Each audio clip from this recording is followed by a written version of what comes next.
There is a kind of man history barely remembers, not the loudest general, not the most powerful king, not the one who crushed his enemies first, the one who never broke. In 69 AD, Rome had 4 emperors in a single year, men who grabbed at power desperately, violently, and fell just as fast. Chaos consumed them because they could not control the one thing that matters more than armies, more than wealth, more than political alliances, themselves. And then Vespasian came. No dramatic speeches, no emotional displays, no rage, just cold, quiet certainty. He won not because he was stronger, but because he was the least disturbed man in the room. This is not a video about being calm. This is a video about the 10 dark laws that let you use fear, your own and everyone else's, as a weapon. These are not gentle ideas. They are the psychological architecture of those who do not react. They do not beg. They do not fracture. They wait. They observe. They dominate. Let's begin. Law 1. The man who needs nothing controls everything. Most people walk into every room carrying invisible needs. The need to be respected, to be liked, to be agreed with, to win, and every one of those needs is a leash, because anyone who senses your need can yank it. The Stoics called this apatheia, not apathy, but freedom from compulsive desire, the ability to act without requiring a specific outcome. This is where dark psychology begins. Manipulation depends on leverage. Leverage requires that you want something badly enough to compromise for it. Remove the want, and the manipulation has no surface to grip. The negotiator who doesn't need the deal gets the better deal. The man who doesn't need approval cannot be socially pressured. The leader who doesn't need to be right can actually find truth. Identify what you are secretly desperate for and master it before someone else uses it against you. Not by suppressing the desire, but by developing enough internal sufficiency that the desire no longer controls your behavior. Need is readable, sufficiency is invisible, and invisible cannot be targeted. Law 2. Use stillness as a weapon. There is a behavioral signal most people never learn to read, but predators, negotiators, and high-level strategists know it instantly. Who moves first? Watch any high-stakes confrontation. The nervous person adjusts their posture, fills silence, justifies themselves without being asked, over-explains. Each movement is a transmission. I am under pressure. Stillness communicates the opposite. Not laziness, deliberateness.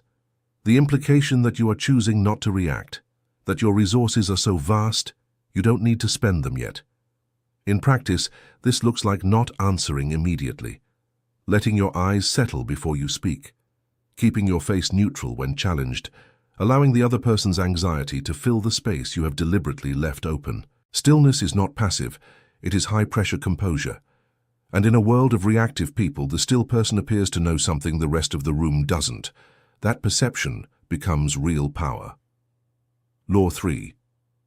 Read the fear beneath the aggression. Aggression is almost never what it appears to be. Raised voices, dominance displays, public challenges, cutting remarks. These are not signs of strength. They are signs of threat response. A person whose internal security is intact does not need to broadcast power. They simply have it. When someone attacks you, the dark, stoic question is not how do I respond? It is what is this person afraid of? Loss of status, being ignored, being exposed as incompetent. Once you identify the fear driving the behavior, you are no longer inside the interaction. You are above it. You see it as information. And a person who sees the mechanism cannot be controlled by it. Aggression only works on those who respond emotionally. To the observer, it is simply data. Law 4. Silence is an interrogation tool. Most people are terrified of silence in social situations. They fill it, immediately, almost involuntarily. And in doing so, they reveal everything: their insecurities, their boundaries, their negotiating position, their emotional state. Here is the mechanism. When you stop talking and hold eye contact, the other person's brain interprets the silence as a question, and they answer it, even if no question was asked. They justify. They elaborate. They soften their position. They walk back their aggression. They explain themselves into corners. Silence applies pressure without hostility. It creates doubt. Did I say too much? Did I offend? Is he calculating? And that doubt shifts the psychological weight of the interaction entirely. The rule is simple. After asking a question, say nothing. After being challenged, pause longer than feels comfortable. After making your point, stop. Do not rescue the silence. Let it work. What the other person does with it will tell you everything. Law 5. Pre-decide your identity before every confrontation. Most people don't know who they are under pressure. They think they do. But when status is threatened, when embarrassment is possible, when someone pushes, they discover a stranger is making decisions on their behalf. The Stoics solved this with a practice of pre-commitment. Before entering a difficult situation, you define, explicitly, deliberately, who you intend to be inside it. Not what you want to happen, who you will remain regardless of what happens. Before a difficult meeting, decide you will not be baited. Before a confrontation, decide you will not raise your voice. Before a negotiation, decide what you will and will not accept, and make peace with walking away before you even walk in. This is dark in the best sense. Your behavior becomes predictable to yourself and unpredictable to everyone else. They push and something they don't recognize pushes back. Not anger, not fear, just quiet, immovable resolve. Identity pre-commitment means you are not deciding under fire. You are executing a decision you already made. And execution is always stronger than improvisation. Law 6. Make the uncomfortable move first. There is a specific moment in every tense situation, a gap usually measured in seconds, where authority is completely unclaimed. The room is tense. Everyone is waiting. Nobody wants to go first. That gap is an opening, and whoever steps into it takes control. This is not about being bold for the sake of it. It is about understanding that hesitation signals uncertainty, and uncertainty invites others to fill the vacuum with their agenda. The dark Stoic moves deliberately into discomfort, names the tension in the room, asks the question everyone is avoiding, makes the decision no one wants to own, not loudly, calmly. The psychological effect is immediate. Others orient toward the person who moved without flinching, not because they appear fearless, but because fear tolerance is the deepest form of social credibility there is. When you move toward what others avoid, you stop being a participant in the situation. You become the axis of it. Law 7. Rehearse catastrophe, remove its power. Fear operates through imagination. It doesn't need the bad thing to happen. It just needs you to believe it might. And that belief alone can paralyze you, make you compliant, compromise your judgment before a single real threat has appeared. The Stoic removes this leverage through the deliberate rehearsal of worst outcomes. Not worry, not catastrophizing. Take cold, controlled walk through the thing you are most afraid of. You lose the deal. You lose the relationship. You are publicly embarrassed. You fail in front of people whose respect you wanted. Sit with it fully. Don't flinch away. What happens? Usually something unexpected. The fear shrinks.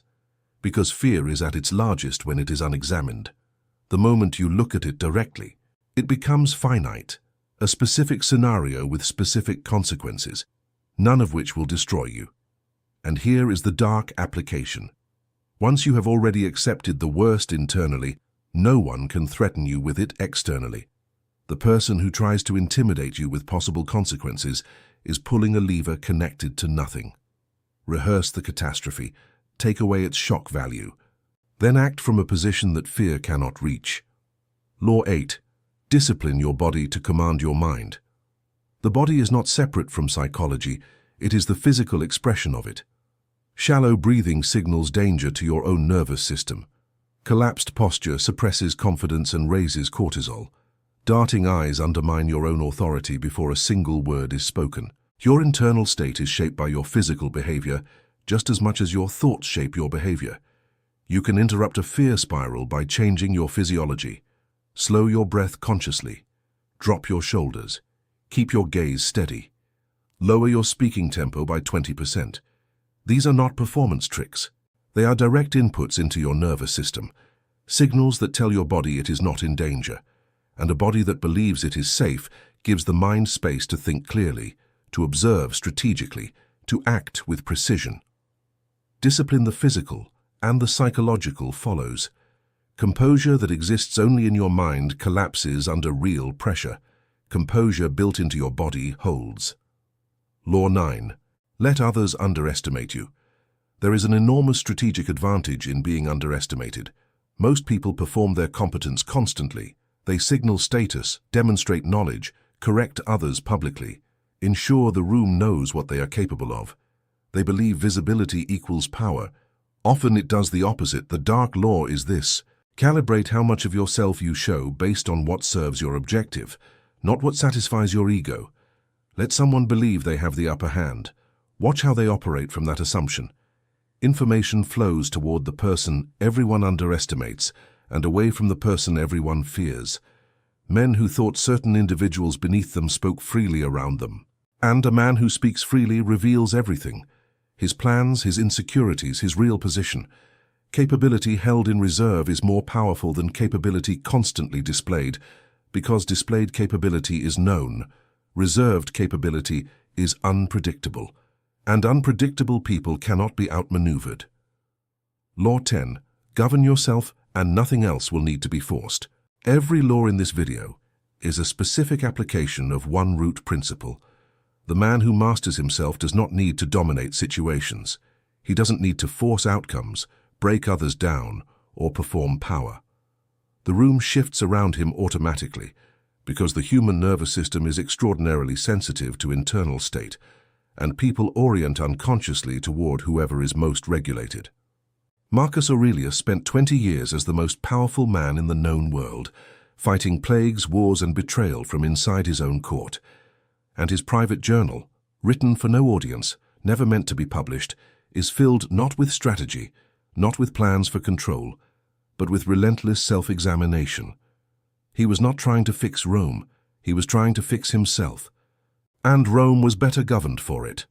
Every time you choose discipline over comfort, you extend the range of what you can remain composed under. Every time you choose observation over reaction, you build the strategic mind. Every time you hold your frame when everything is pushing you to lose it, you become a little harder to move. And men who cannot be moved become the fixed point around which everything else turns. That is not aggression. That is not manipulation. That is the rarest form of power there is: governance of self.